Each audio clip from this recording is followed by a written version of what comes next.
Good morning. All right, here we are on the follow-up to the 2-week Module 7, where I described the way things are likely to look if we were to implement that vision. Of course, a lot of it is uncertain, and so part of this is explaining the things that are uncertain and what sorts of things might lead us one way or the other. All right, so one of the things I'm fairly sure about is if we had a level playing field and end of the public finance monopoly, we would have more numerous, smaller schools. That would ease some of the transportation problem that a lot of people cite when they wonder how school choice could actually be a reality. Right now, people aren't all that close to all that many schools in most places simply because they're so large and they have such large catchment areas. If we energize entrepreneurship by financing non-public schools on a per-child basis about equally with publicly owned schools, the publicly owned school share will become smaller, almost certainly. I think virtually everybody agrees on that. Otherwise, why would there be so much opposition if there wasn't a thought that a lot of people would abandon their assigned school? Indeed, the word abandon means that some people think it might be zero.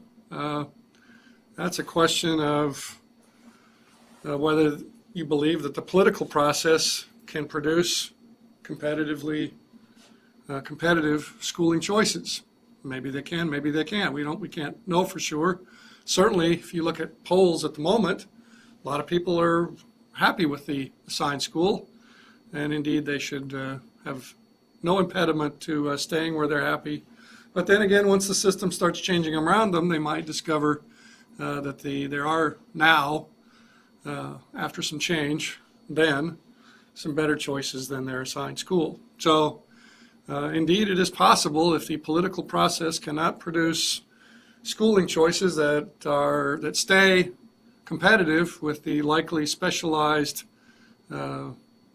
schooling options that we get from free enterprise guided through a price system, that could go down to zero. My personal preference is that there continue to be a substantial segment for everybody that's stressed financially to always have available to themselves a nearby school that charges no tuition.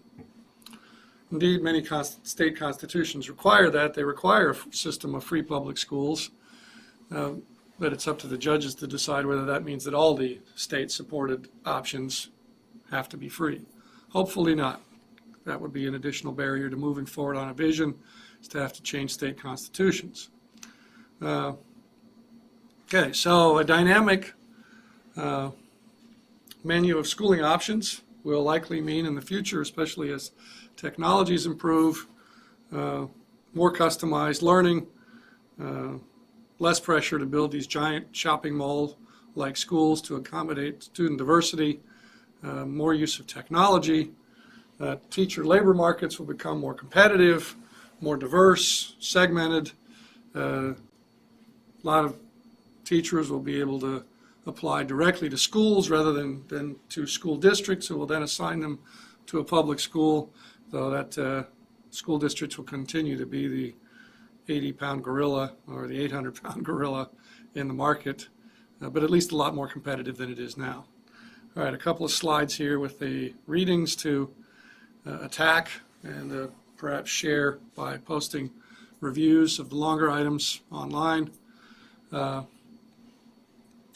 With that more diverse menu, dynamic menu of schooling options, it will become more difficult to make complete objective school comparisons, the kinds of things that governments like to make, and the kinds of things that have been so common that we have this one-dimension fallacy that I've constantly criticized, where we talk about good schools and bad schools as if any given campus is good for everybody or bad for everybody or mediocre for everybody. With a diverse menu of schooling options, it will become increasingly obvious that a particular school can be good for some children and not good for others, and that'll make it hard to make comparisons on a school-wide basis. Yes, it's be possible to make objective comparisons of specific, narrowly defined schooling outcomes, like how well do the kids read, or how well do they do math, those sorts of things. But other elements will not be so conducive to a ranking of the school as a whole. Okay, so objective comparisons will have to be narrow. Better and best school will become much more child-specific.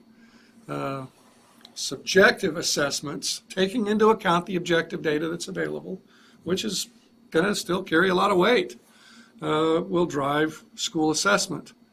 And the subjective assessment will cause difficulties for officials and researchers like myself trying to make broad generalizations.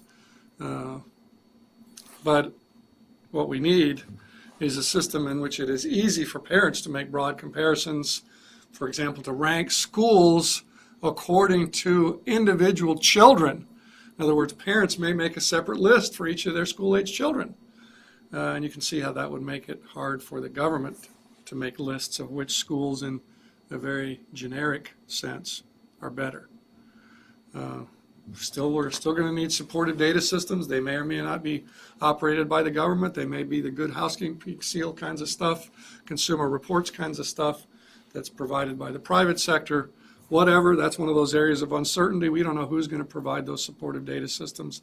At a minimum, the government should plan to do so, and then the private sector will kick in to use those data and to massage them into better products, more user-friendly, probably, as currently happens in a lot of other markets.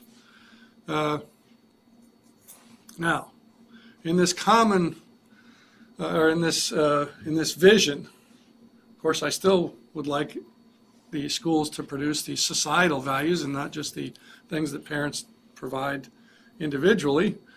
Now, that may happen. These common values may arise better from people pursuing private interest as they see them, which can include, parents can value their children being good citizens just like they can value anything else. It can be more than having Johnny or Susie have a high ability to make a good living.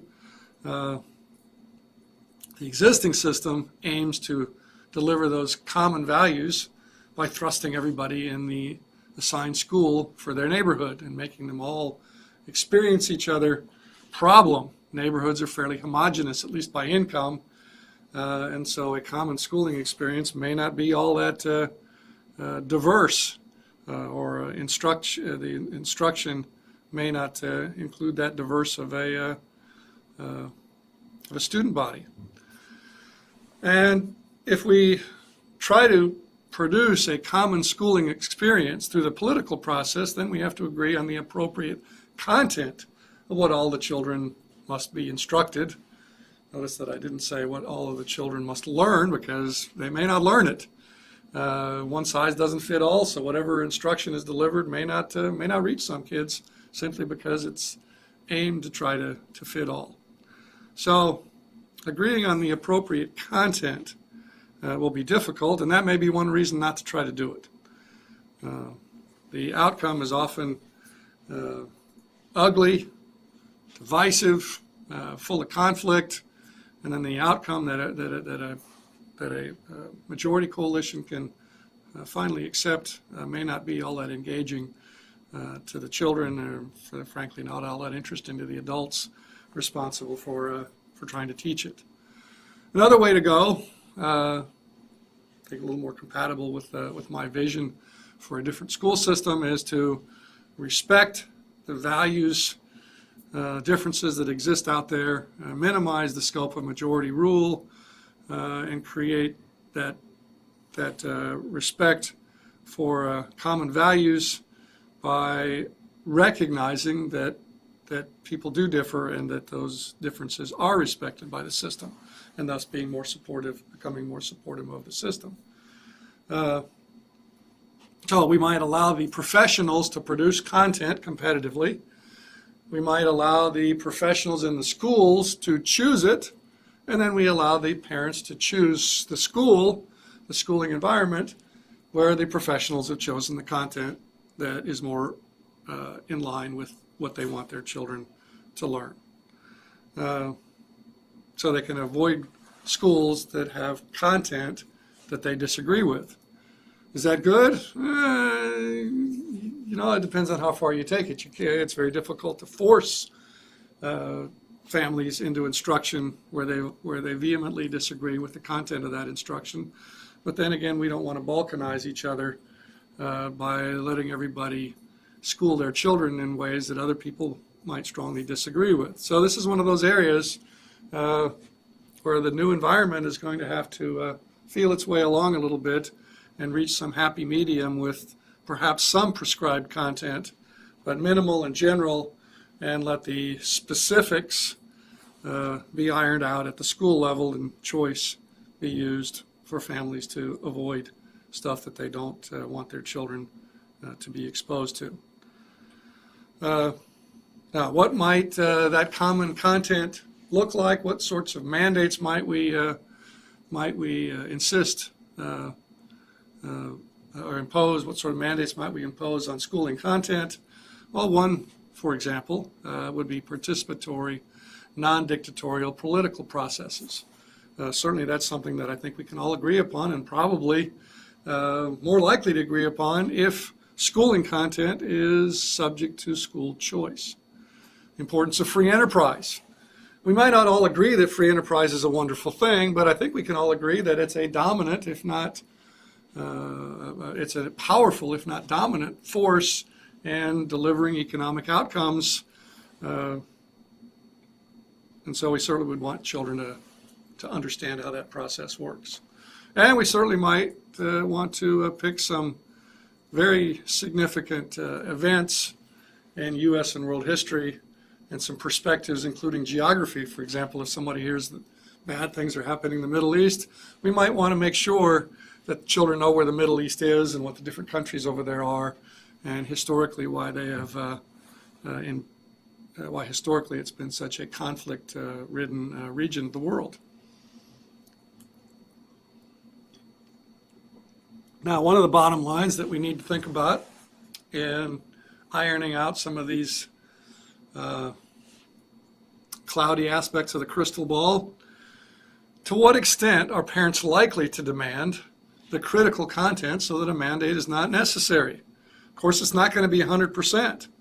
So we have to then weigh the societal cost of the few that won't receive it, by it we mean the critical content, against the societal cost of mandates and enforcement and applying force in what we keep calling a free country. And again, recall that a mandate requires a pretty ugly process to define in the first place, and that process in and of itself is something we might wish to avoid by assuming or learning, agreeing that enough parents are likely to demand the critical content to make sure that we have that common body of knowledge that we need to hold our society and its key elements together. Then there's the issue of religion. And we have, through a Supreme Court decision, not directly in the Constitution, a doctrine called separation of church and state.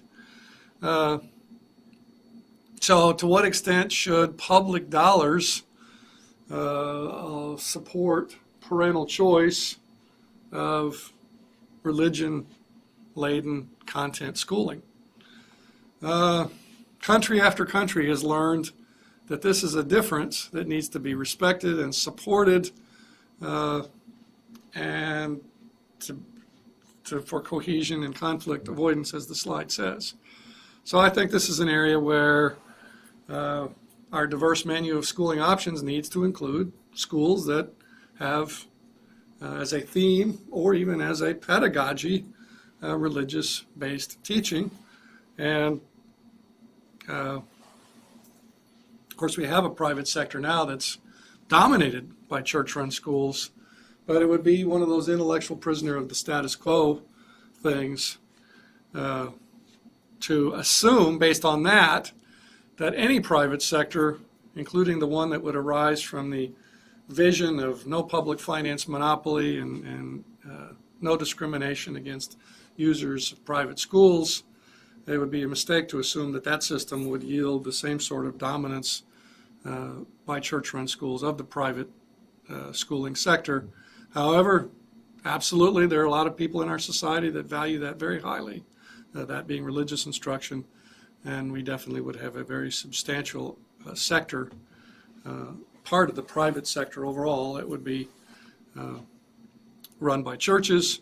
However, there's a lot of people now that are in church-run schooling because the assigned public school is unacceptable, and so they gulp and say, the only alternative available to me that's acceptable, although I don't like the religion part of it, they're saying to themselves, is a private school run by a church, and so they accept the religion content in order to have the academics that they preferred at the assigned school.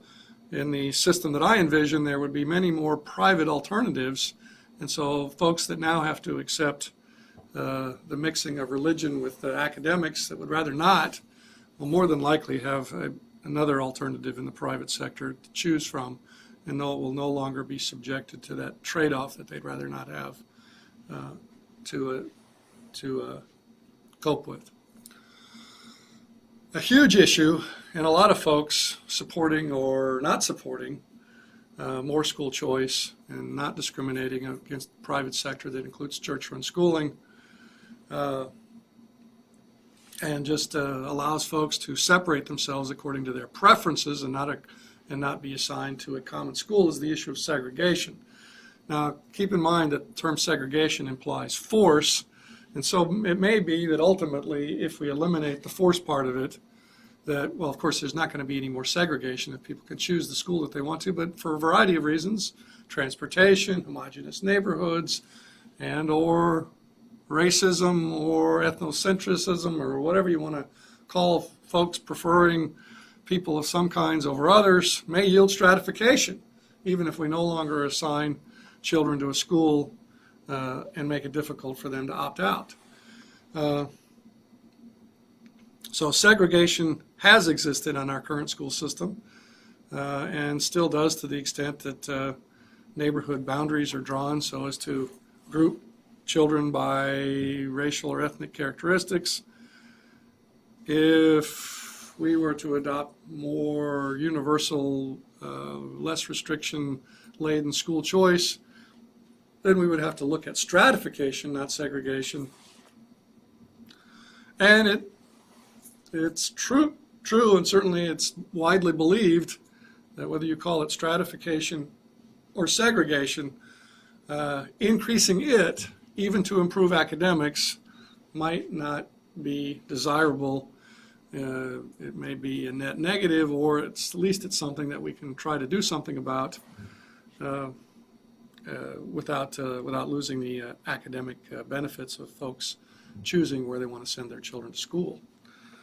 A lot of work needs to be done in this area to better understand this and whether choice under what circumstances is likely to lead to more stratification rather than less.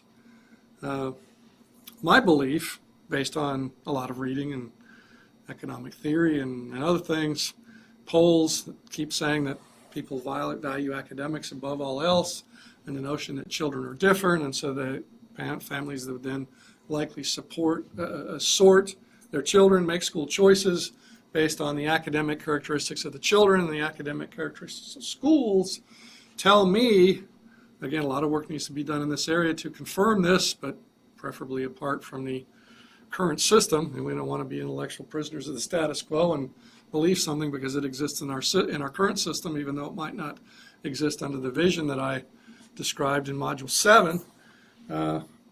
My belief is that the less schools differ in terms of instructional approach, okay, so for example, if they all try to teach the same thing in the same way, or for example, if we have school choice among large, comprehensive, one size supposedly aimed to fit all schools, mostly what we have now, the more likely that school choices will depend upon the composition of the student body.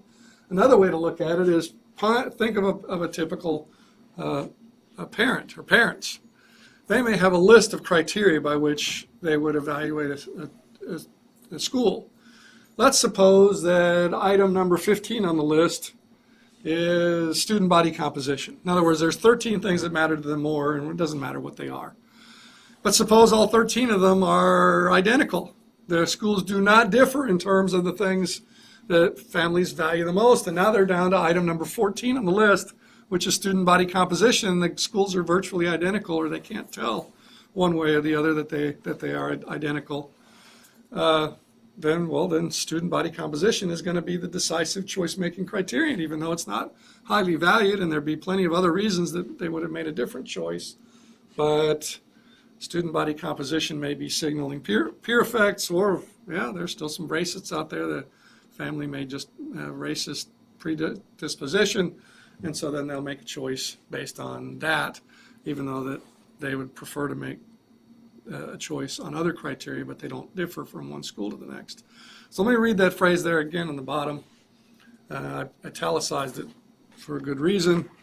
The less the schools differ in terms of instructional approach, the more likely that school choices will depend upon the composition of the student body.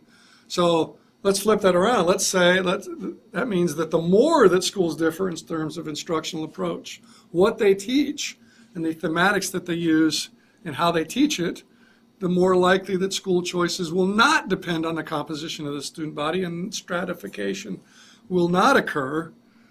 And so we get desegregation out of school choice under those circumstances.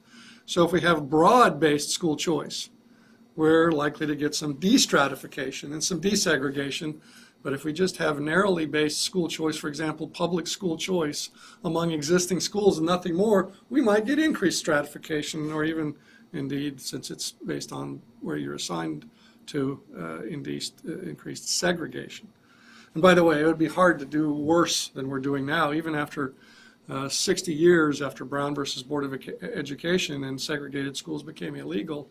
They're still highly stratified, despite the best efforts of school busing for a long time, and then other efforts after that became not so popular.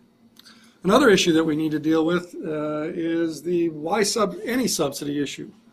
In other words, why not have free enterprise and price system and all that stuff that I've described in the vision, just by getting the government out of it totally?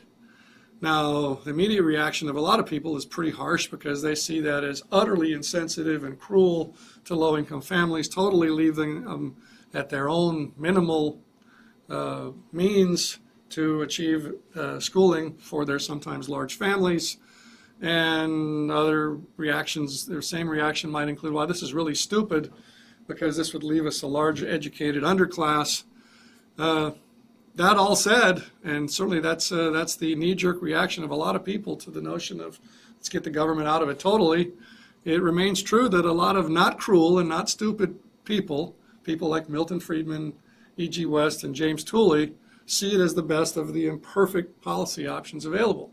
So we have to respect it, at least on the basis of those powerful intellects having decided that even with the seeming cruelty of low-income families being at the mercy of their own limited means and or whatever they can scrape together from philanthropy to educate their children. Because I am uncomfortable with that notion, if not economically, at least politically, to advance this, the political feasibility of ending discrimination against users of private schools and ending the public finance monopoly. Because of that, my vision includes a large per-child subsidy so that every family will have some free schooling options. But an objective assessment of the debate that's been going on, you have to leave that on the table as something that might be the best policy to get the government out of it entirely. And also, one of the virtues, I think, of the just described vision in Module 7 with equal funding for per child per public and private school users is that it could gradually reveal the effects of decreased subsidy. Theoretical analysis and some evidence indicates that if we have shared financing, add-ons, co-payments, all of those things are synonymous, that the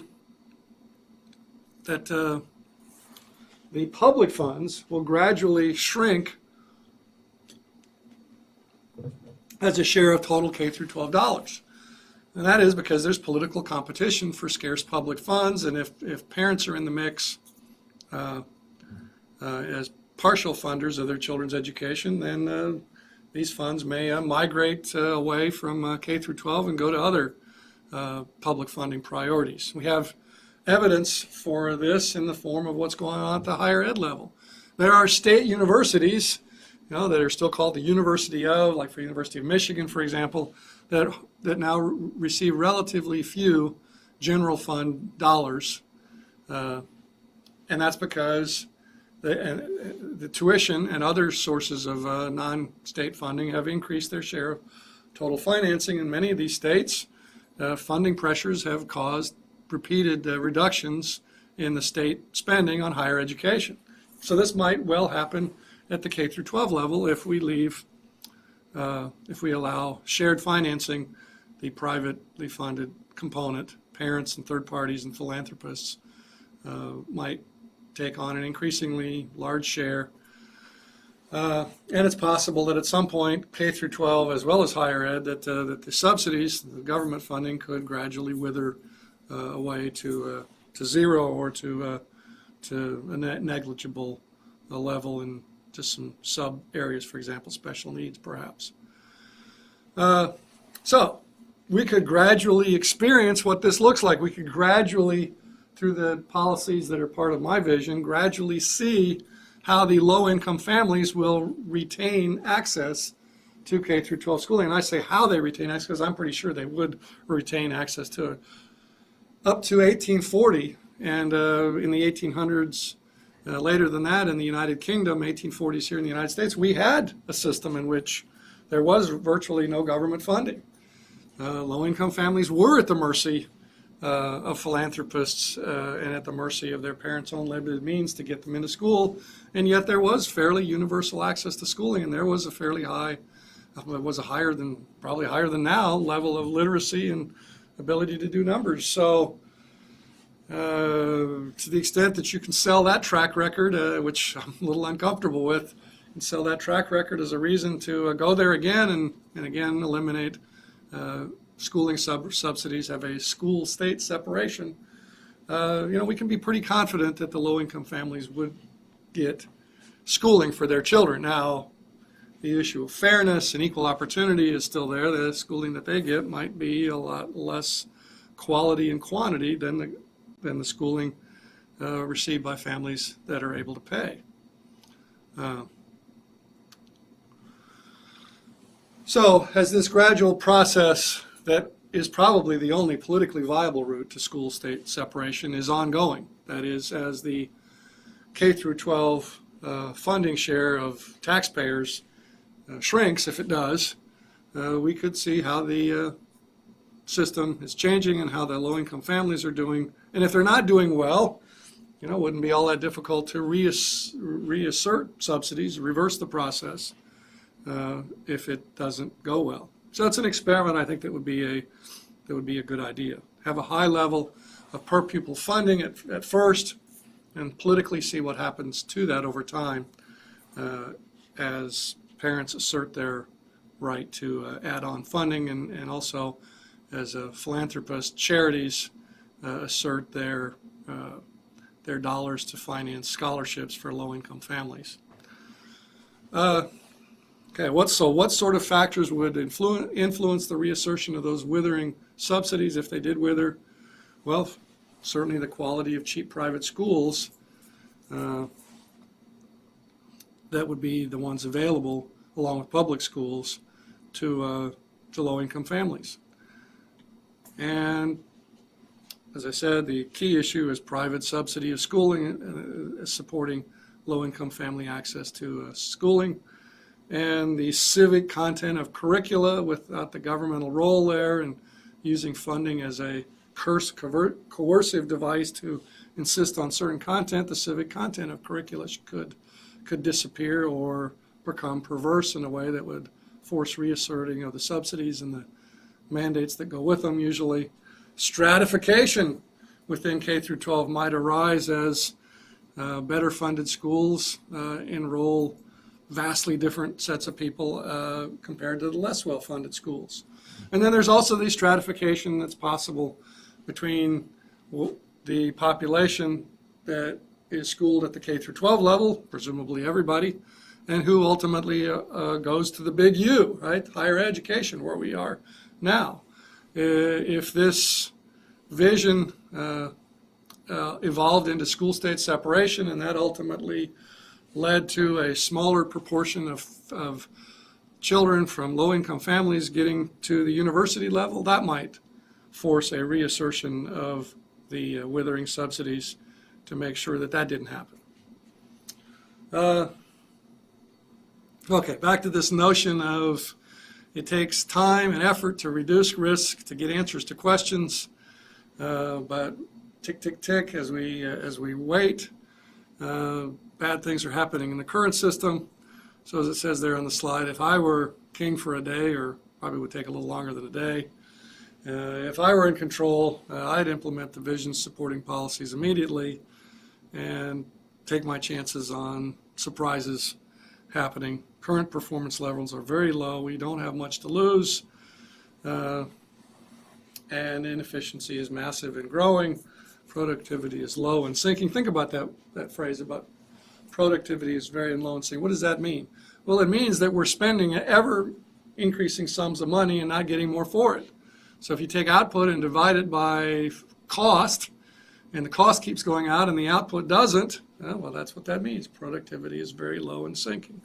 And with insidious dire consequences, namely less competitiveness with the world as a whole. As you know from earlier in the semester, I think that that's more likely to arise, not because people can't find good jobs, but because people will perform ever more poorly as voters. They won't know the difference between bad policies and good policies, and the increasingly large number of bad policies will strangle our economy, and that will do more than the difficulty finding good employees. People can be utter buffoons in terms of their understanding of politics and policies and still be very good at one thing, more than good enough to make a very good living.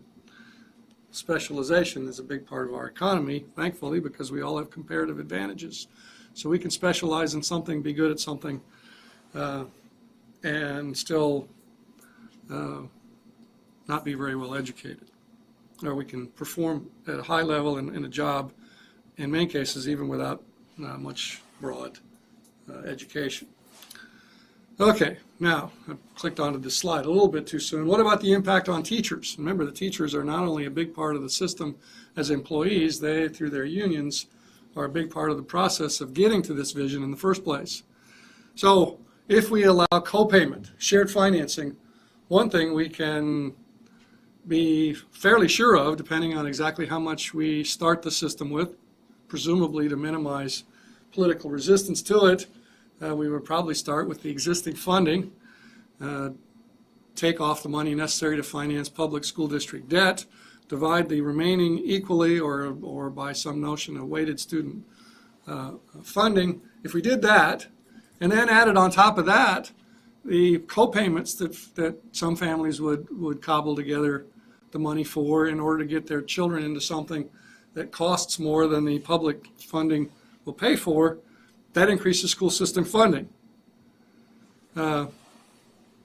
And because people have choices, and we now would have bottom-up accountability to customers, along with probably still top-down accountability to authority in the public schools, we would have more vigorous competition for students, and probably because what parents value the most is quality instruction, and thus quality teaching, schools would have to put more of their increased funds.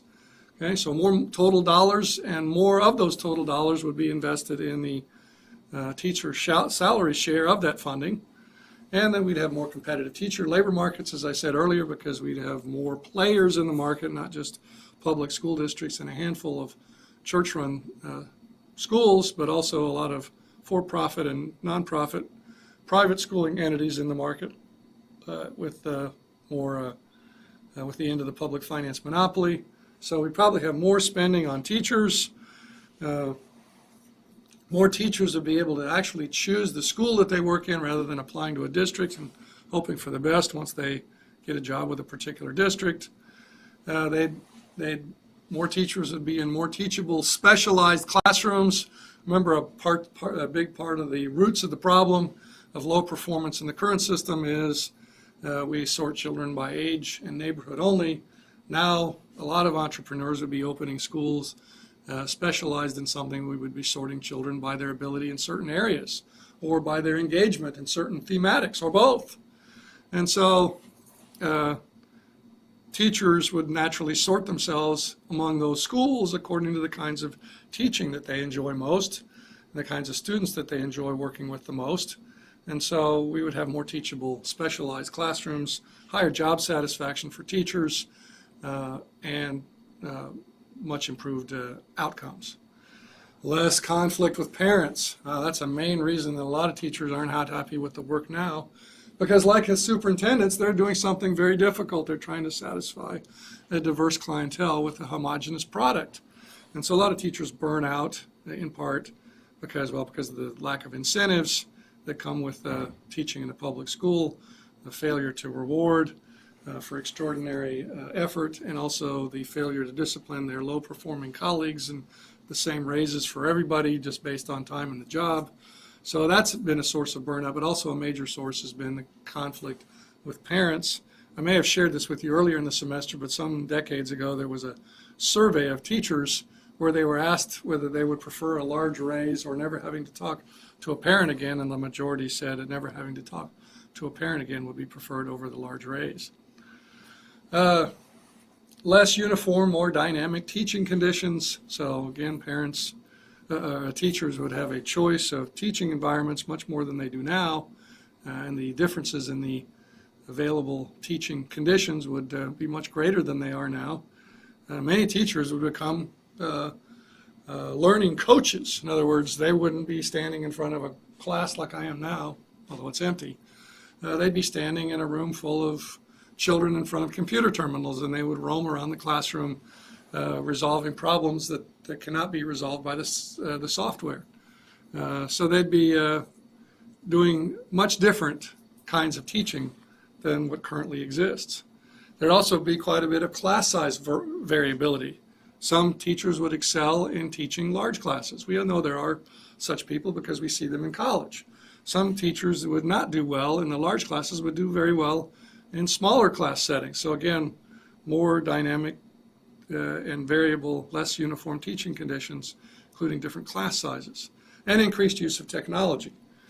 So again, many people would be instructors in a non-conventional sense. They would assist student interaction with software rather than lecturing face-to-face, as has been the norm and still is for hundreds of years.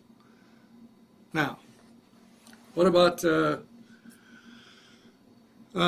this notion of, well, these things seem to make teaching a more desirable profession.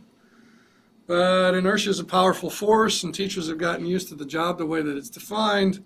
And so, well, it may make teaching much more attractive to those not in teaching, maybe some in teaching already. It may not benefit a lot of existing teachers. Maybe enough existing teachers, along with just uncertainty about what sorts of changes are coming along, that the teachers would dig in their heels and say, no, sir, I'm asking my union representatives and giving money to them politically to fight these changes. Okay, so if we believe in the importance of implementing a vision, not necessarily mine, but a vision, some sort of transformational change, then we have to deal with the political difficulties of getting there. And so we have to do something to reduce the resistance. And one part of reducing the resistance, of course, is saying how great it'll be if we get where we want to go. But the other part of it is maybe a little bit of grease, as I call it, some transition grease. Hey, maybe the new system isn't one that you want to teach in. So a golden parachute for you. Maybe it is one that you want to teach in, but you're not ready to do it, but you want to be. So hey, how about some retraining assistance so that you can thrive in these new environments that you were not previously prepared for by your original schooling in a college of education somewhere. As it turns out, it's not been easy for the unions to maintain teacher solidarity behind this opposition to anything substantive other than more money for the current system. The 60-40, I think, is about what I've been reading, that 60% of teachers support their union's political positions, 40% don't. So the union certainly has an interest in maintaining the status quo. If teachers are true professionals and they have a competitive labor market and they can choose among schools that differ in a variety of ways, they may not need their union anymore, or at least not need it to be a collective bargaining entity. And so then all those union officials and their six-figure incomes would lose their jobs, and a lot of political clout that they enjoy having would be lost. And so, so far, these union officials have been successful in convincing at least enough, apparently about 60% of their members. You say, well, why are the other 40%? Well, because they have to be. In a closed shop state, Texas is not one, if you want to teach, you have to be part of the teacher union. But you don't have to pay for the politics of it if you can help it. You only have to pay dues to support the collective bargaining functions. But anyway, so far, uncertainties and existing differences, here's that intellectual prisoner of the status quo thing again. Existing differences between public and private schools, namely the much lower salaries in private schools because they get less money per child. So far, those uncertainties and differences have been sufficient to maintain enough teacher support for union opposition to the key elements of the vision that I described in Module 7. And I didn't realize that was the last slide. That's it. That is our discussion starter. Okay, my effort in front of this empty room, stammering a bit, to get us started on our Thursday discussion of these issues. Thank you very much, and we'll see you in a couple of days. Perhaps share by posting reviews of the longer items online. With that more diverse menu, dynamic menu of schooling options, it will become more difficult to make complete objective school comparisons, the kinds of things that governments like to make, and the kinds of things that have been so common that we have this one-dimension fallacy that I've constantly criticized, where we talk about good schools and bad schools as if any given campus is good for everybody or bad for everybody or mediocre for everybody. With a diverse menu of schooling options, it will become increasingly obvious that a particular school can be good for some children and not good for others, and that'll make it hard to make comparisons on a school-wide basis. Yes, it's be possible to make objective comparisons of specific, narrowly defined schooling outcomes, like how well entrepreneurship by financing non-public schools on a per-child basis about equally with publicly owned schools. The publicly owned school share will become smaller, almost certainly. I think virtually everybody agrees on that. Otherwise, why would there be so much opposition if there wasn't a thought that a lot of people would abandon their assigned school? Indeed, the word abandon means that some people think it might be zero.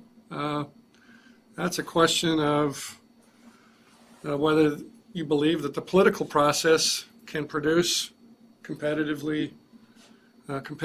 schooling choices. Maybe they can, maybe they can't. We can't know for sure. Certainly, if you look at polls at the moment, a lot of people are happy with the assigned school, and indeed they should have no impediment to staying where they're happy. But then again, once the system starts changing around them, they might discover that there are now, after some change, then some better choices than their assigned school. So indeed, it is possible, if the political process cannot produce schooling choices that stay competitive with the likely specialized schooling options that we get from free enterprise guided through a price system, that could go down to zero. My personal preference is that there continue to be a substantial segment for everybody that's stressed financially to always have available to themselves a nearby school that charges no tuition. Indeed, many state constitutions require that. They require a system of free public schools, but it's up to the judges to decide whether that means that all the state-supported options have to be free. Hopefully not. That would be an additional barrier to moving forward on a vision, is to have to change state constitutions. Okay, so a dynamic